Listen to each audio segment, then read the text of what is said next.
It is really important that you understand the concept of force.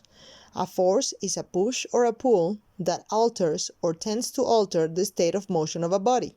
If a body changes direction or speed, a force has been applied, which means that force can cause a body at rest to move or cause a moving body to change direction, accelerate, or decelerate.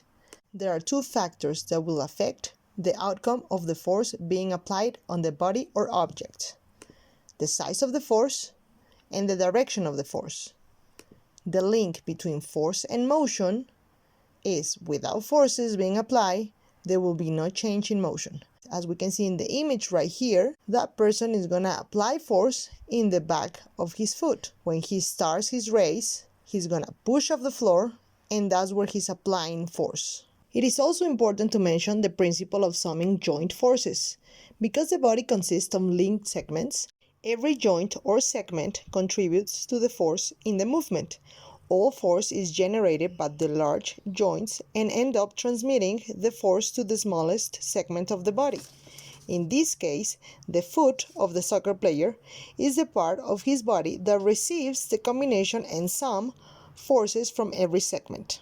All joints that can contribute should contribute, and the force from each should be as much as is needed. If a joint is not used or contributes less than its potential, the applied impulse is less.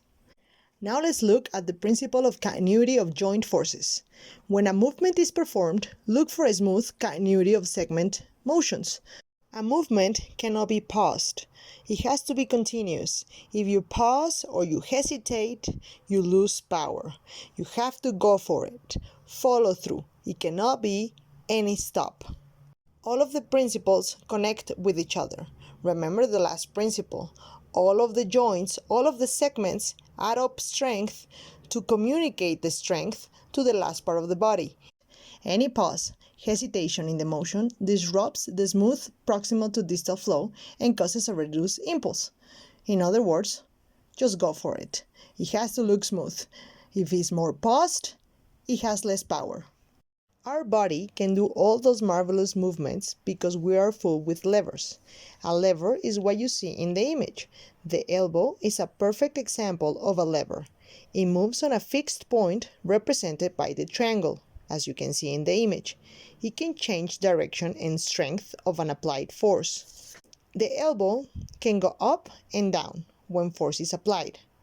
There has to be a load for the force to be applied.